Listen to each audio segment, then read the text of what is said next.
7 teams, 7 car chiefs and truck chiefs ejected. One weekend at Darlington, and by the time the green flag dropped on Sunday, NASCAR had a full-blown controversy on its hands that drivers, fans, and insiders are still processing. This is not the kind of story that gets cleaned up with a press release. When you look at exactly what happened, who got caught, what they were running, and what it cost them before the race even started, you start to understand why people inside the garage are furious and why some of them aren't hiding it. Let's get into it. Here is what actually went down at Darlington Raceway over the weekend of March 21st and 22nd, 2026. 3 Cup Series teams. 3 of them failed pre-race inspection not once, but twice. That triggered NASCAR's enforcement protocol under Rule Section 10.5.1, which is the governing body's 2-strike system for inspection failures within the same session. Fail twice. And NASCAR doesn't just wave a finger. They eject your car chief from the entire race weekend, and they strip your team's right to choose its pit stall. You go to the back of the pit selection line, which at a track like Darlington, 1.366 miles of old asphalt with tight, unforgiving walls, matters enormously. The 3 Cup teams hit with those penalties were Hendrick Motorsports, RFK Racing, and Garage 66. Chase Elliott in the number 9, Chevrolet for Hendrick Motorsports, lost his car chief, Matt Barnt, ejected from the weekend. Chris Buescher in the number 17 Ford for RFK Racing lost car chief Josh Sisko, also ejected. And Timmy Hill in the number 66 Ford for Garage 66, also known as MBM Motorsports, lost car chief Dylan Roberts. Same result. All 3 cars eventually passed inspection on their 3rd attempt and were allowed into qualifying. But make no mistake, they did it without their car chiefs. They did it choosing last from the pit stall board, and they did it carrying the weight of a NASCAR enforcement action that had already made headlines before a single lap was run.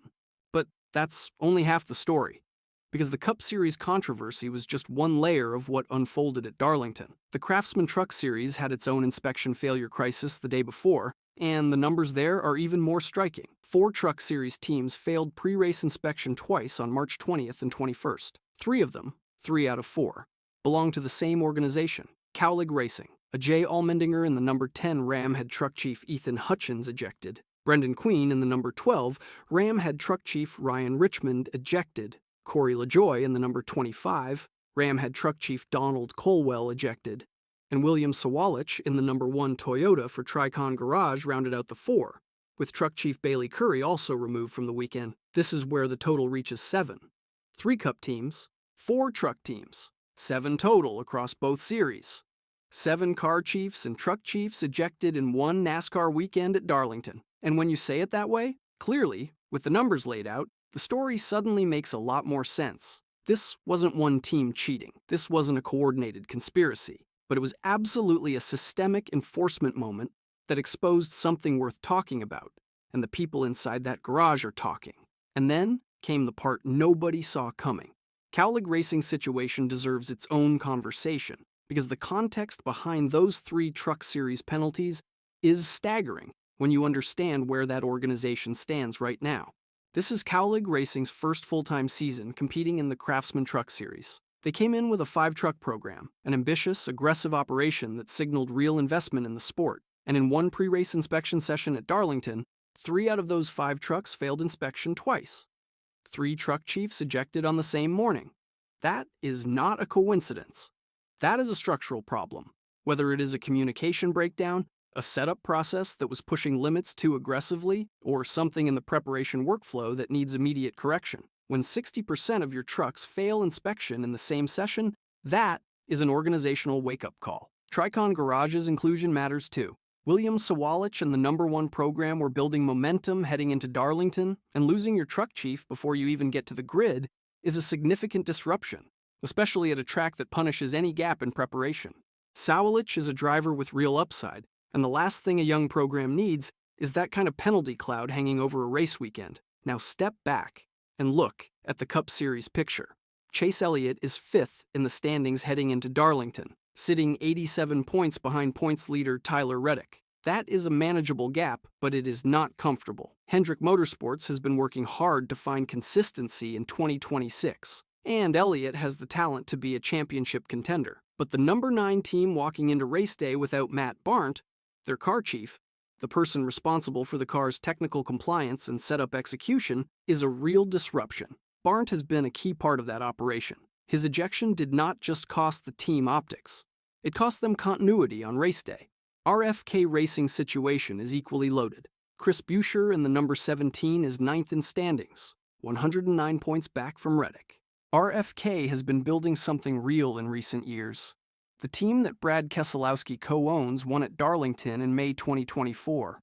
Their first win at the track since Greg Biffle in 2006, and they came back to Darlington this weekend with legitimate race-winning aspirations. Losing Josh Sisco to ejection before the race started complicated every in-race adjustment and communication that followed. And then there is Timmy Hill in the number 66 for Garage 66. Hill is a part-time competitor making his first Cup start of 2026. This was his 145th career Cup start. The penalty added difficulty to an already challenging situation for an underfunded team trying to execute at one of NASCAR's most demanding tracks. But the real fallout didn't happen on the track. When you look at the reaction from inside the sport, drivers, insiders, and personalities who carry real weight in this community, the conversation gets complicated fast. Dale Earnhardt Jr., who remains one of the most trusted voices in NASCAR, broke his silence on the Darlington situation, and by all accounts, his commentary was pointed. The framing around his response, documented from his public platform, uses language that signals genuine frustration, not polite diplomacy. When Jr. speaks, the NASCAR community listens. And when he frames something as a problem worth talking about, it reflects a broader discomfort that goes beyond one weekend's penalties. Denny Hamlin, who has been outspoken on SiriusXM about the state of NASCAR's inspection and enforcement processes, has been critical of the systems in place, not just at Darlington, but as an ongoing concern about how NASCAR administers its rules and what the process looks like from inside the garage. Hamlin has never been shy about pushing back on the governing body, and his credibility as a current competitor gives his criticism weight that fan commentary simply does not carry. There is also a separate but notable controversy that emerged from the Truck Series weekend at Darlington involving Caden Honeycutt, who drives the number 11 Toyota for Tricon Garage. Honeycutt went public with frustration, not about the inspections, but about Cup Series drivers competing in truck races and allegedly not adjusting their driving style for the different context of Truck Series competition. His complaint was specific. Cup-level drivers bring Cup-level aggression into races where the competition and equipment level are different, and that creates an unequal dynamic that affects full-time truck drivers differently. The response on social media was mixed, some empathy, some mockery, but the fact that it emerged in the same weekend as the inspection controversy added another layer of tension to what was already a loaded NASCAR news cycle at Darlington. None of the 7 teams involved in the inspection failures issued public statements disputing the penalties.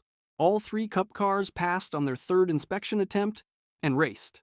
The process worked, technically, but the scale, 7 chiefs ejected across 2 series in one weekend, does not happen without generating real questions about what teams were trying to run, how close to the edge they were pushing, and whether NASCAR's enforcement approach is calibrated correctly. And when you look at the standings now, you'll see why this changes everything. 5 races into the 2026 Cup Series season, the points picture is taking shape, and Darlington added a layer of intrigue to an already unsettled landscape. Tyler Reddick holds the points lead, and the gap he has built to 5th place Elliott and 9th place Buescher means both of those drivers needed a clean, strong race at Darlington to keep pace. Whether either team executed to their capability, running without their car chief on race day, is a question worth examining closely when the final race data settles.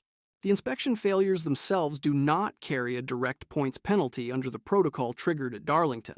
This was Rule Section 10.5.1. 2 failures in session equals pit stall penalty and chief ejection. There was no announced points deduction or fine attached to these specific violations. But the operational damage is real. Pit stall position at Darlington affects strategy throughout an entire race. Track position at that circuit is notoriously difficult to recover once lost, and a team that cannot choose its pit stall is starting a strategic chess match one move behind. For Kaulig Racing in the Truck Series, the early season implications are more severe from an organizational standpoint. Points are accumulating, and for a team in its first full Truck Series season, building good habits and clean weekends is how you establish credibility and momentum. 3 penalized trucks in one weekend does not destroy a season, but it sets a tone that the organization will need to correct aggressively before it becomes a pattern. For Tricon Garage, which runs both Sawalich in the number 1 truck and Honeycutt in the number 11, The weekend was a complicated mix of operational penalty and public driver commentary that keeps the team's name circulating in the news cycle for reasons they would prefer to control better. And that sets up what could be the most important race of the season so far. The Cup Series moves to Martinsville Speedway for the next race on March 29th. Teams that were disrupted by the Darlington inspection chaos will need to fully reset operationally. The suspended car chiefs, Barnt at Hendrick, Cisco at RFK, their ejection was for the Darlington race weekend. Martinsville is a clean slate in terms of personnel availability, but the preparation window between Darlington and Martinsville is short, and any team that had a difficult Sunday at the track too tough to tame is working against the clock. Here is what to watch at Martinsville. Chase Elliott and the number 9 team need a response. Elliott's 5-race stretch to start 2026 has kept him relevant in points. But Hendrick Motorsports is watching Kyle Larson, William Byron, and the rest of their stable as the full picture of this season develops. A strong Martinsville run for Elliott resets the narrative from the Darlington penalty controversy. A forgettable one deepens the questions. For RFK Racing, Buescher has been quietly consistent this season. Watch the number 17 team to see whether the Darlington disruption had any lasting effect on their preparation cycle or whether they come out of it clean and ready. And keep your eye on Kaulig Racing in the Truck Series as the schedule advances. 3 chiefs ejected in one weekend is a significant organizational red flag. How they respond over the next several races will tell you a great deal about whether this was a one-time setup miscalculation or a deeper structural issue inside an organization still finding its footing in a new series. The inspection process itself is going to remain under scrutiny. Dale Earnhardt Jr. is talking about it. Denny Hamlin is talking about it. And when 2 of the most credible voices in the sport are publicly questioning the system, even without a formal drivers' union pushing back, NASCAR's competition leadership is going to hear that noise and feel pressure to respond. Whether that pressure produces a policy clarification, a process adjustment, or nothing at all publicly is one of the genuine open questions coming out of this weekend. 7 teams, 1 weekend.